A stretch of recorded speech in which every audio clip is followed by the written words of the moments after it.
Assalamualaikum warahmatullahi wabarakatuh, sahabat tani.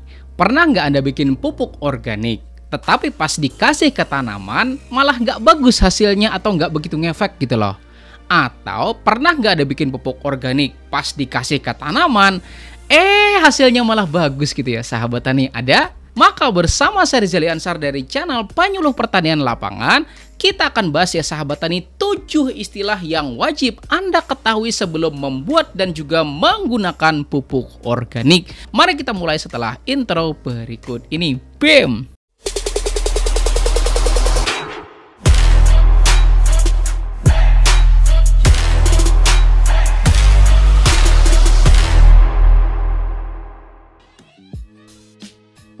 Sebelum mulai, boleh dong saya minta Anda untuk klik tombol jempolnya. Mudah-mudahan ilmunya bisa bermanfaat buat kita semua. Amin. Dan ini dia 7 istilah yang wajib Anda ketahui sebelum membuat dan juga menggunakan pupuk organik. Pertama, dekomposisi. Menurut referensinya, dekomposisi adalah proses perubahan fisik dan juga kimiawi yang melibatkan berbagai jenis mikroorganisme. Dan pada dasarnya, proses dekomposisi ini terjadi secara alami. Supaya Anda lebih paham lagi, sahabat tani, mari ikutin dan juga simak ilustrasi berikut ini. Set! Nah, ini ada gambar ya sahabat tani, dan ini adalah pohon ya kan? Dan pohon ini lama-kelamaan bakal menggugurkan daun yang sudah tidak lagi produktif, benar? Dan lama-kelamaan tumpukan daun ini bakal mengalami dekomposisi hingga jadilah yang namanya humus. Lalu menjadi mineral organik yang diserap oleh tanaman melalui akar. Tahukah Anda, pada proses dekomposisi, mikroorganisme bakal mengubah lingkungan sekitarnya menjadi lebih asam dan juga lebih panas. Dan ini berlangsung selama beberapa waktu. Sehingga sering banget terjadi kasus gitu ya sahabat tani, tanamanku kena asam-asaman gitu ya nggak? Asal katanya asam gitu ya sahabat tani. Nah, itu bisa jadi karena pada saat ada tanamannya, nah ternyata lingkungan dari areal pertanaman itu juga sedang terjadi proses dekomposisi. Makanya mesti ada jeda dulu ya sahabat tani ketika kita melakukan pengolahan lahan dengan proses penanamannya gitu ya sahabat tani. Oke? Tetapi buat Anda yang ternyata tanamannya udah terlanjur kena asam-asaman kayak gitu loh. Nah, maka solusinya saya bahaskan pada video yang ini gitu ya sahabat tani. Selanjutnya yang nomor 2, fermentasi. Ketika proses dekomposisi adalah proses perubahan yang terjadi secara alami, maka fermentasi itu terjadi karena campur tangan kita sendiri. Misal Anda punya singkong gitu loh yang udah direbus, kemudian setelah dingin Anda tambahin mikroorganisme namanya adalah Saccharomyces atau biasa dikenal dengan ragi kayak gitu ya sahabat tani. Dan kemudian disimpan dalam wadah tertentu dalam jangka waktu tertentu. Maka setelah beberapa hari kemudian apa yang bakal terjadi coba? Jadi tape ya enggak? Dan proses perubahan dari singkong menjadi tape itu disebut dengan fermentasi. Contoh selanjutnya, Anda misal punya air cucian beras, sabut kelapa, bonggol dan juga batang pisang sama kulit pisangnya juga. Kemudian setelah Anda cincang-cincang gitu ya sahabat tani, kemudian disatuin pada satu wadah, lalu Anda tambahin mikroorganisme sebagai pengurainya. Dan setelah 21-30 hari kemudian, jadilah pupuk organik cair dengan kandungan fosfor dan juga kalium. Maka proses perubahan dari bahan-bahan yang udah kita siapin menjadi pupuk organik cair inilah yang disebut dengan fermentasi. Nah, artinya udah bisa ngebedain kan antara dekomposisi dan juga fermentasi. Dan buat Anda yang bertanya kayak gitu loh, cepetan mana sih jadinya ya nggak? Maka tentu lebih cepat proses fermentasi karena ada campur tangan kita gitu ya sahabat tani. Ketiga, starter atau bioaktivator. Nah, ini juga penting loh ya sahabat ini karena mereka inilah yang bekerja. Saya kasih contoh deh ya, misalnya sahabat tani, anggaplah Anda mau bikin rumah misalnya dan Anda udah rencanain misalnya 3 bulan kemudian jadi misalnya. Tapi bayangin coba kalau ternyata adanya tukangnya cuma 1 apa 2 orang gitu loh, maka apa yang bakal terjadi coba? Paling berakhir sama garuk-garuk kepala, ini kapan jadinya gitu ya sahabat tani ya enggak? Nah, gitu juga ya sahabat tani dengan proses fermentasi atau dekomposisi ini. Artinya makin banyak populasi dari mikroorganisme, maka makin cepat pula dari proses tersebut jadi gitu ya sahabat tani.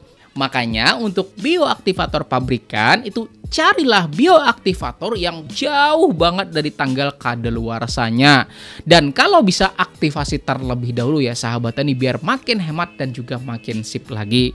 Dan untuk lahan pertanian, kalau Anda mau mempercepat proses terjadinya dekomposisi di sana, maka pastikan juga Anda sering-sering memberikan bioaktivator. Nggak usah yang mahal-mahal, misalnya yang kayak JMS gitu ya sahabat tani, itu udah bisa dipakai kalau selain dari murah juga efektif gitu ya sahabat tani. Misalnya sekali dua kayak gitu loh pada saat Anda mau tebas ganti tanaman yang lain misalnya karena udah nggak produktif lagi gitu ya sahabat tani. Kemudian sekali dua pada saat pengolahan lahan itu pasti jauh lebih mantap dan proses dekomposisi jadi bakal jauh lebih cepat lagi gitu ya sahabat tani. Mantap. Lanjut kita pada yang nomor 4. pH.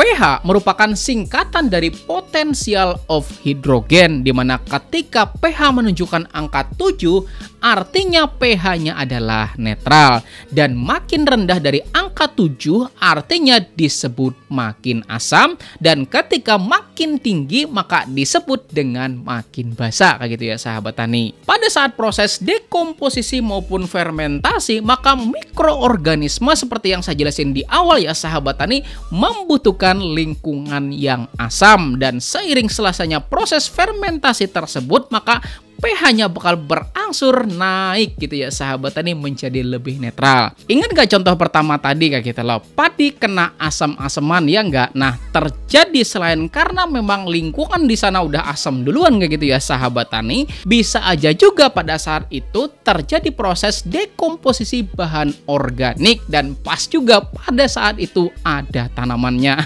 Makanya mesti ada jeda waktu dulu gitu ya sahabat tani. Dan terkait fermentasi juga sama kok ya sahabat tani, mesti tetap ada manajemen waktu. Kalau misalnya Anda punya tanaman usianya 30 hari misalnya, kemudian pada masa generatifnya tuh dimulai pada usia 60 misalnya, artinya kan tinggal 30 hari ya enggak? Nah, pertanyaan saya, kapan kira-kira mesti bikin pupuk organiknya? Ya saat inilah sahabat tani. Kalau bisa sebelum-sebelumnya kayak gitu loh. Karena biasanya proses fermentasi itu bakalan membutuhkan waktu sekitar 21 sampai 30 harian. Sehingga nanti pada saat tanaman masuk masa generatif, nah pupuknya udah siap ya sahabat tani, udah jadi dan siap diaplikasikan pada tanaman Anda. Dan prinsip bikin pupuk organik itu harus ingat ya sahabat tani, kapan? Sekarang ya sahabat tani, ulangi. Sekarang gitu ya sahabat tani. Jangan sampai terjadi kayak peribahasa gitu ya sahabat tani, udah mau kayak gitu loh baru cari lubang. Ya jangan sampai gitu ya sahabat tani, tanamannya udah membutuhkan unsur hara, ternyata pupuknya nggak siap gitu ya sahabat tani. Jangan sampai ya enggak. Dan sebagai perbandingan, nah ini adalah Jadam liquid fertilizer yang dibuat dari bahan rerumputan yang usia fermentasinya adalah 7 hari. Dan pH-nya setelah diukur ternyata 4,73 ya sahabat tani. Sedangkan yang ini sama juga Jadam liquid fertilizer tapi dari bahan daun tanaman yang saya modifikasikan dengan bioaktivator IM4. Setelah 30 hari ternyata pH-nya adalah 6,8. Artinya yang didiamkan selama 30 hari dari segi kualitas pH-nya itu jauh lebih baik dibandingkan dengan yang 7 hari gitu ya sahabat tani. Selanjutnya nomor 5. Konsentrasi. Konsentrasi adalah jumlah zat yang ada atau terlarut pada suatu bahan, baik itu padatan atau juga larutan. Dan konsentrasi ini satuannya adalah persen, dan biasanya pengujian persentase ini dilakukan pada laboratorium. Sedangkan untuk jenis pupuk organik cair bikinan sendiri, mineral yang terlarut itu satuannya adalah ppm atau part per million yang diukur dengan alat namanya TDS meter. Saya kasih contoh ya sahabat tani. Nah, ini adalah pengukuran TDS pada pupuk organik cair dari daun tanaman. Hasilnya adalah 2750 ppm. Sedangkan ini, nah ini adalah MKP organik ya sahabat tani, dan hasilnya ternyata adalah 14.000 ppm. Nah, karena hasil pengukuran dari TDS meter keduanya ternyata berbeda, maka pasti rasio atau dosis aplikasinya juga berbeda gitu ya sahabat tani. Masih seputar dari zat terlarut, dan nomor 6 ya sahabat tani adalah rasio, dan secara pengertiannya rasio adalah perbandingan besaran. Misal ada pupuk organik cair dengan TDS 14.000 ppm, dan pada masa generatif kita butuhnya cuma sebanyak 1000 ppm misalnya. Ini 1000 karena memang udah ada bakteri di dalamnya gitu ya sahabat tani. Maka anggaplah air pengencernya tuh ya sahabat tani punya TDS yang rendah misalnya. Artinya dosis yang bisa Anda gunakan itu 1 liter diencerkan dengan 14 sampai 15 liter pada masa generatif. Artinya rasionya adalah 1:15 ya sahabat tani. Dan kalau ternyata air pengencernya ber-TDS udah tinggi duluan, maka bisa jadi rasionya lebih tinggi dibanding dengan itu gitu ya sahabat tani. Saya tuh bicara gini ya sahabat tani karena banyak banget loh yang belum paham. Misalnya saya kasih perbandingan rasio kayak gitu loh. Nanti kalau misalnya mengaplikasikan bisa dengan perbandingan 1:20. Malah nanya lagi gitu ya sahabat tani, itu maksudnya kayak gimana kayak gitu loh, sama dosisnya berapa. Maka kalau kasus begitu artinya kalau Anda punya 100 ml bahannya, maka bisa diencerkan dengan air sebanyak 2 liter. Kalau Anda punya 1 liter bahannya, maka bisa diencerkan dengan air sebanyak 20 liter gitu ya sahabat tani. Mungkin bakal ada yang bilang kayak gini loh, PPL berteori katanya. Coba deh ya sahabat tani, misalnya ada amoksilin, misalnya tahu amoksilin kan? Itu loh obat antibakteri misalnya. Kalau Anda cuman asal minum ya luput gitu ya sahabat tani, serius.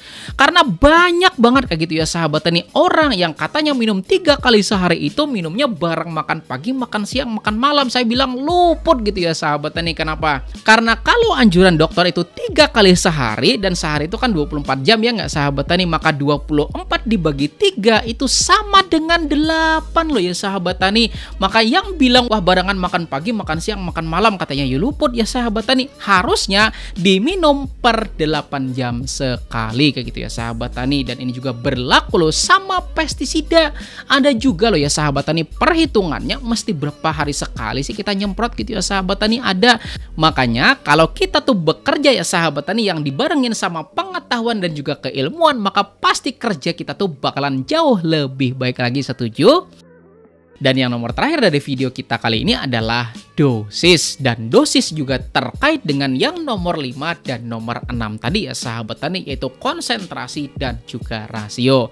Meskipun ya sahabat tani Anda sudah mengetahui rasionya misalnya 1:30, di mana misalnya ada 1 liter larutan bisa diencerkan dengan 30 liter air, maka tetap ya sahabat tani lakukan tes dan ukur ke beberapa tanaman. Kalau ternyata beberapa tanaman itu bagus, maka silakan ya sahabat tani aplikasikan pada semua tanaman, daripada misalnya Anda langsung semua tanaman ternyata nggak begitu ngefek gitu ya sahabat tani. Mending tes kecil terlebih dahulu. Oke sahabat tani, dan jika Anda menyukai video ini maka silakan Anda klik tombol jempolnya yang banyak ya sahabat tani, dan juga bagikan kepada teman-teman Anda biar manfaatnya lebih besar lagi ya sahabat tani. Dan di samping sini ada 2 video yang saya rekomendasikan untuk Anda pelajari, insya Allah akan semakin membuat keilmuan Anda tambah banyak lagi. Saya Rizky Ansar, terima kasih. Wassalamualaikum warahmatullahi wabarakatuh.